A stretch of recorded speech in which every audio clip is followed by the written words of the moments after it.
Não sou linguista, nem defensora de padrões clássicos da linguagem, mas lá venho mais. Olá, eu sou a Marina Grilli, sou formadora de professores de línguas e trabalho com o conceito de educação linguística, porque chega da gente ficar seguindo métodos de ensino que não funcionam. Vim responder algumas perguntas sobre a língua como prática social. Será que pronome neutro veio para ficar? Eu acho que é um modismo passageiro. Diziam as pessoas que ouviram você em vez de vós-me-se pela primeira vez, né?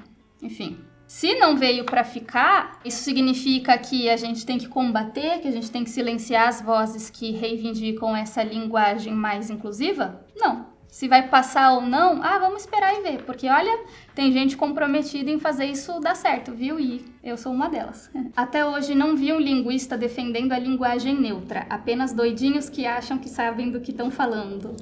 Prazer, eu mesma, linguista falando bem de linguagem neutra. Doida até sou, né? Mas assim, o que precisa ter para as pessoas entenderem que a linguagem neutra é uma proposta válida e que muito provavelmente veio para ficar, porque tá vindo de baixo e não de cima? O que falta para entender isso? Falta gente com mestrado, doutorado, artigo científico publicado defendendo? Pois estou aqui. Falta o povo reivindicando isso, as minorias, a grande massa, né, da base da pirâmide? Tem também. Então, se a gente for ficar esperando homem branco, cisgênero, hétero, da Academia Brasileira de Letras defender, a gente vai esperar sentado. Não é assim que funciona, beleza? Usar a linguagem neutra no dia a dia. Claro que não é de uma hora para outra. Ninguém que defende, começa a falar assim de repente. Mas tem estratégias que dá sim, né? Pra gente colocar em prática. Dá pra gente falar do povo brasileiro em vez de os brasileiros, por exemplo. É uma coisa que eu uso bastante. Dá pra falar a gente fica cansada, não a gente fica cansado de ouvir sempre essa mesma conversa, porque quem diz que o neutro tem que ser masculino? Sabe? Tem estratégias assim que dá sim. Por que é mais difícil aprender outro idioma quando estamos mais velhos? Sinapses, né? O cérebro forma sinapses, os neurônios formam conexões entre si com mais facilidade quando existe uma plasticidade maior. Isso é, quando a gente quanto mais nova a pessoa, mais fácil. E também quanto mais acostumada a gente tá a ir aprendendo. É tipo exercício físico. Você tá sempre estudando, tá sempre lendo coisas difíceis de entender, tá sempre lá fazendo seu Duolingo. Seu cérebro tá fit, pode não tá assim, aquela coisa, né, super em forma, mas tá dando. Já se ele tá no sedentarismo total, é muito difícil aprender alguma coisa nova. Mas difícil não é impossível. Você precisa de mais tempo, de mais dedicação, mas dá sim. Não desista. Li isso aqui e não sei o que pensar. Muitos linguistas afirmam há mais de 30 anos que traduzir não é a melhor maneira de ensinar idioma, o melhor é a imersão. Olha, há mais de 30 anos também se sabe que o melhor não é forçar uma imersão. Então, assim, né? O que está se falando aí há mais de 30 anos? Imersão significa viver no cotidiano daquela língua. Não existe imersão em curso no Brasil. Já parou por aí. Aí tá bom, a ideia é ir para fora. Primeiro, o povo brasileiro que busca uma educação linguística em outras línguas tem condições? Vou passar um mês na Nova Zelândia, vou passar um ano em Orlando. Dá. Segundo, quais são as condições psicológicas que essa pessoa chega lá? Porque, lá é ótimo, né? Você chega lá e se vira.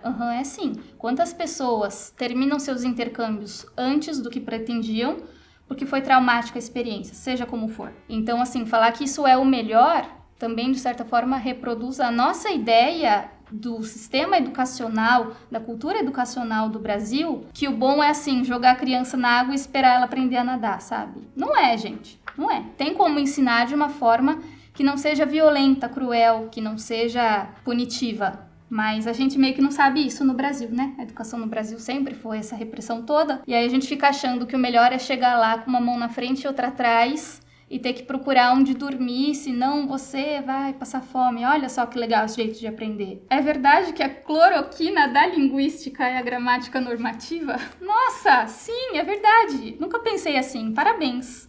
Você que pensou isso. Adorei. É verdade. Por quê? Porque não funciona. O povo quer aí enfiar a goela abaixo dos outros, né? E não funciona. Gramática normativa não funciona. Mas tem que falar desse jeito, tem que ser desse jeito.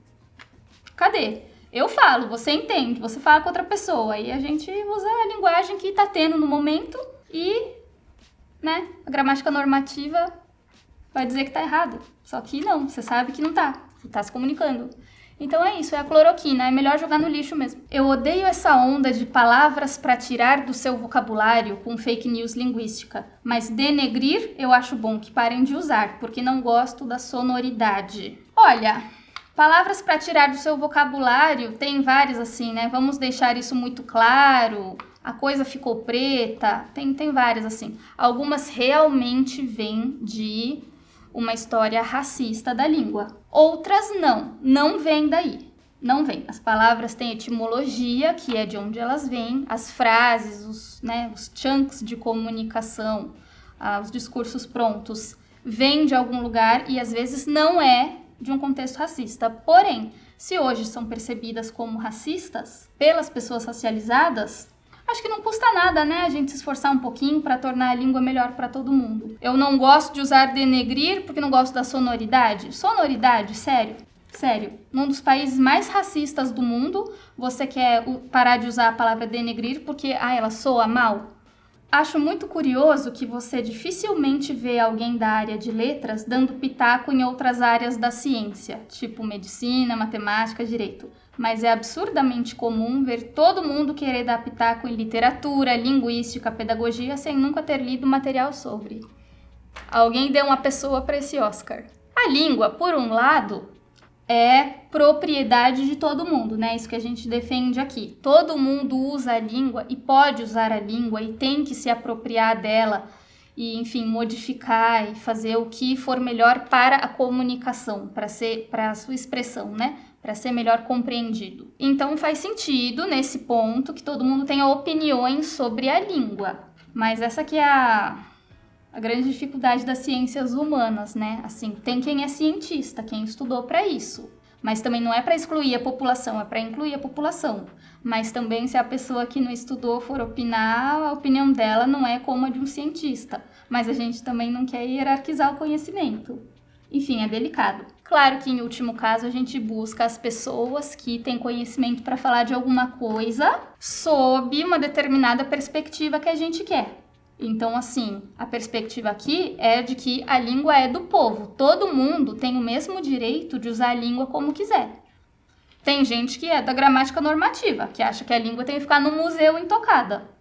Se essa é a perspectiva que a pessoa está de acordo, ela vai se basear naquilo. Mas tem que se basear em alguma coisa, né? Assim, é minha opinião, vulgo, tirei da cabeça, não dá. Quer me matar é escrever o básico da língua portuguesa errado. O que é o básico da língua portuguesa? É a carta de Pero Vaz de Caminha, é Machado de Assis, essas coisas você escreve certo? Só pra gente pensar. Eu entendi. São coisas que, teoricamente, todo mundo deveria saber quando vai pra escola e quando estuda, faz a lição de casa direitinho, né? Então, isso serve pra quem? Para as pessoas que vão pra escola. Que chegam na escola não desmaiando de fome, sim bem alimentadas. Que conseguem prestar atenção na aula porque não tem 1000 problemas psicológicos que vão atrapalhar a sua atenção. Que tem uma aula, tem uma professora, tem alguém lá que está realmente ensinando, que não é uma escola sucateada em que está tudo jogado ao Deus dará, né? Então sim, essas pessoas deveriam saber. As outras, a gente vai ficar cobrando esse tipo de coisa, esse nível de normatividade, enquanto tem questões muito mais urgentes para a gente olhar? Beleza, a maioria dos linguistas ficam nessa de que a língua é viva e não existe erro. Mas o que ninguém fala é que eles quase saem na mão discutindo suas teorias para provar quem tá certo.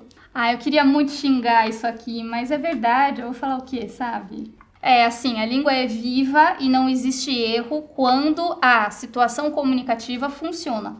Quando você consegue expressar o que você queria. Mas por que é assim? Ou, a que isso leva? Leva a abolir por completo a gramática normativa? Sim ou não?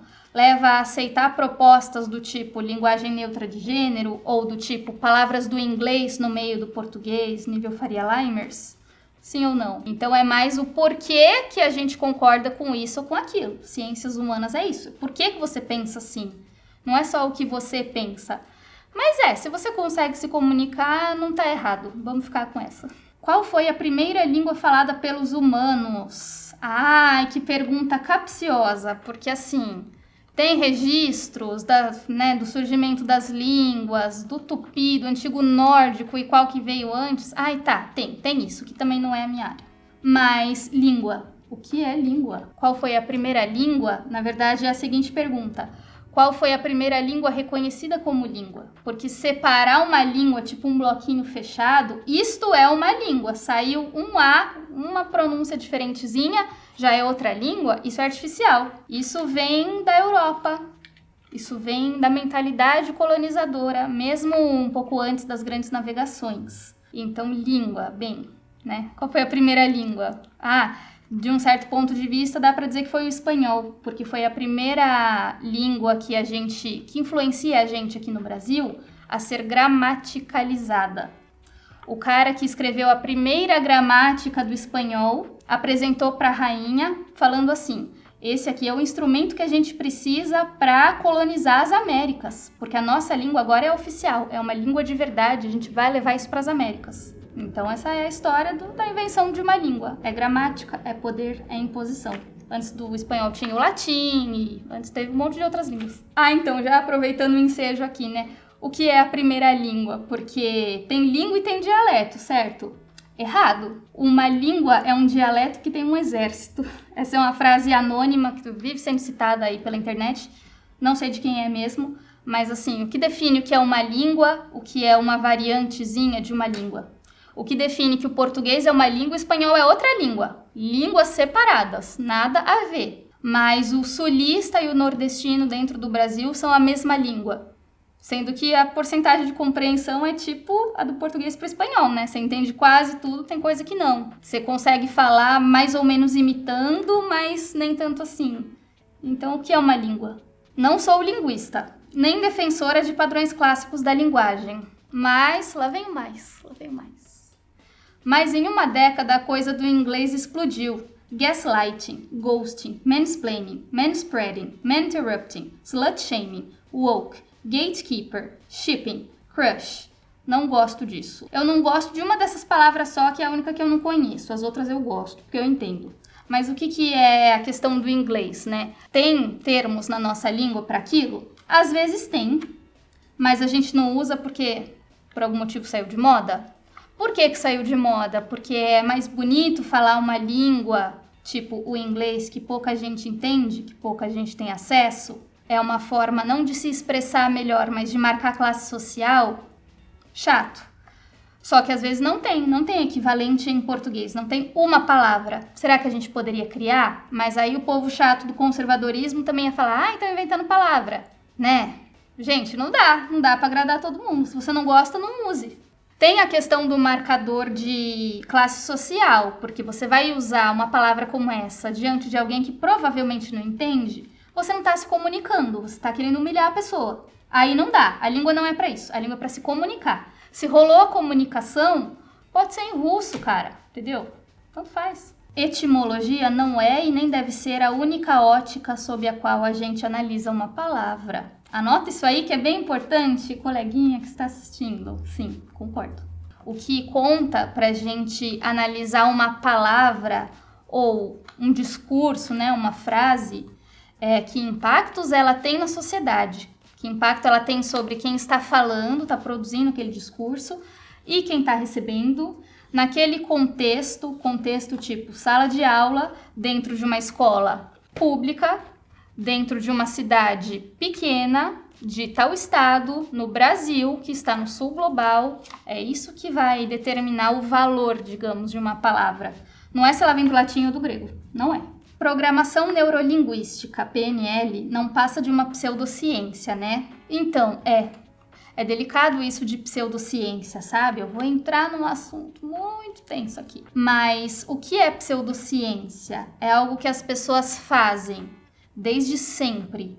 Tem resultados, mas o método científico mais tradicional ainda não comprovou? Ou é uma coisa que as pessoas inventaram distorcendo teorias para atingir um fim muito enviesado e meio nada a ver, né? São coisas diferentes. Mas, bom, o resultado acaba sendo quase o mesmo.